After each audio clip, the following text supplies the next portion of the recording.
I think I would say to a young person, as a married man for whom the theology of the body has influenced me greatly, as well as my spouse and our relationship, I think I would say to them that John Paul II in his writing, he's not just attempting to propose one other theory of human love or sexuality, like a different kind of cereal from Kellogg's or something.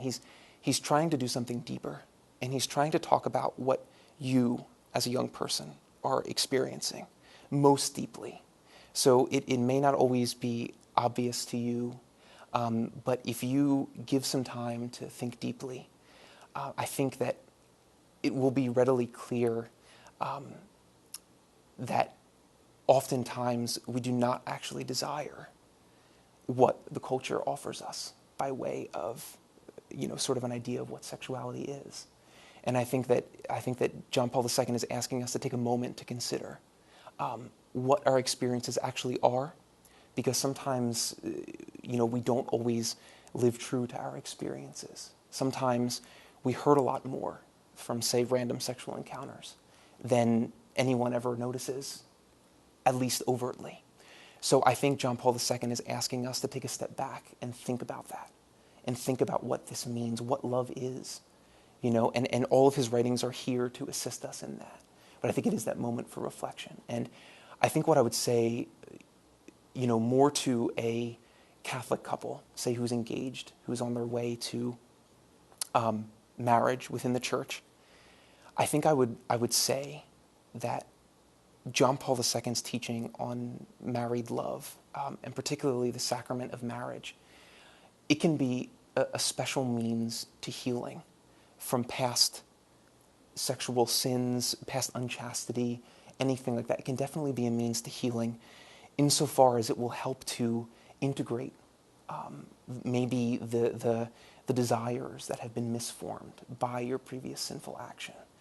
And those things are important to address, not necessarily fully before you go into marriage, but it's important to make sure that your life emotionally, sexually, spiritually, all of that is integrated and unified within the call to holiness that the church presents.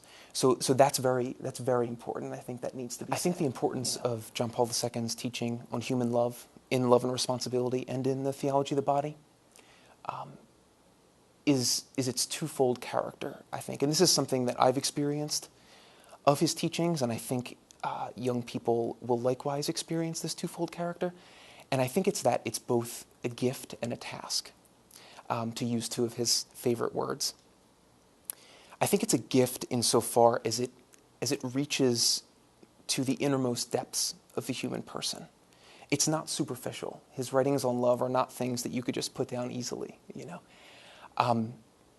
Many of the young people today, including myself, are very common with sort of notions of sexuality and human love that play off of more of our fallen desires and maybe our concupiscence and things, and try to entice us towards, the animalistic urge and things like this.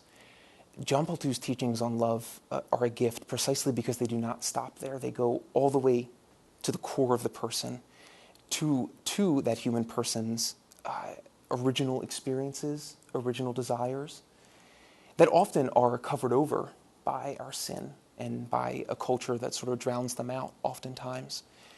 But he sort of taps these original desires and experiences for love, and for love, but also to be loved, maybe in a way that's more the way that God loves us, and not so much in a utilitarian way, but for our own sake.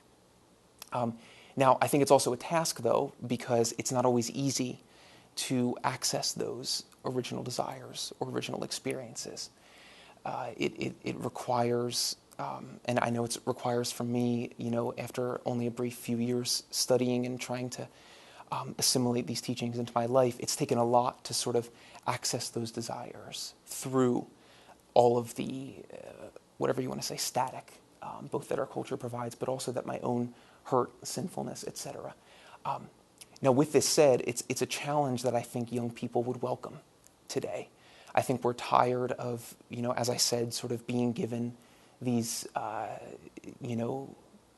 ideas of sexuality that pander to the lowest in us, And I think we would be willing, just as a group of young people today, to step up to the challenge, to access those original experiences and desires, and to not use others, but to love them for their In own Love and sake. Responsibility, Karol Wojtyła emphasized particularly that that the actions, the interactions between husband and wife have to be understood in terms of love itself, and not simply in terms of a kind of mutual egoism that would be possible in marriage.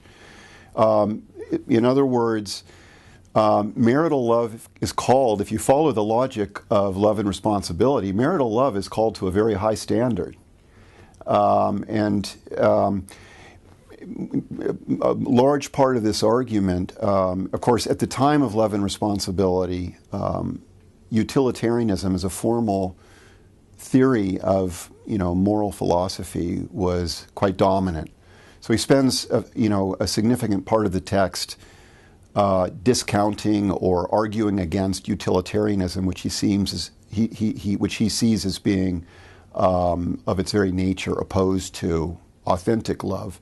And he begins with the first commandment of love to articulate what he calls the personalistic norm, which is that the human person's, the only adequate response for a human person is a response of love for every single human person. And therefore, marriage has to be understood along those lines, and specifically the union of husband and wife has to be understood along those lines. So I would say that's a major contribution, which then was developed later in some of his writings preceding. Love is not definable within a 10-second soundbite.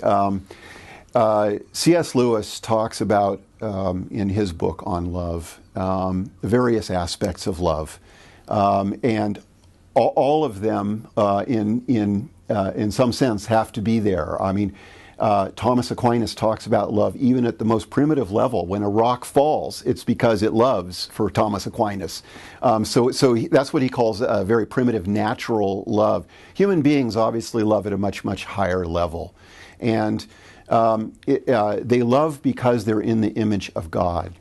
God is love. So the quickest answer, the true 10-second soundbite to your question is God is love. Human beings, for human beings, love really is, in the fullest sense, imitating God and being in the image of the Trinity, which is a love of persons, a loving communion of persons.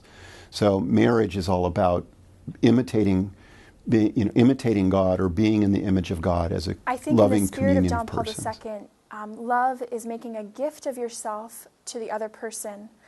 However, in giving yourself to the other person, it's not that you lose yourself or that you are obliterated in that gift to yourself, but you actually find yourself in giving yourself to the other. And this is really the most basic desire of the human heart, to give ourselves and in doing so to find ourselves. The difference, so to speak, between sex and love. And I think many times in our culture, we conflate the two, but at the same time, we sort of separate them out from each other.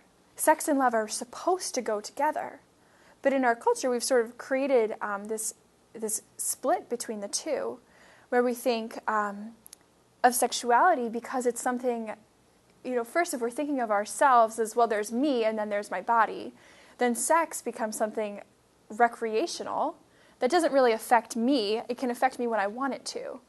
But that's a lie. And John Paul II opens up for us that, first of all, both our bodies and our souls, right? I am my body. And that being said, sexuality is supposed to be an expression of the most intimate love between a man and a woman. It's supposed to be a gift of ourselves to the other.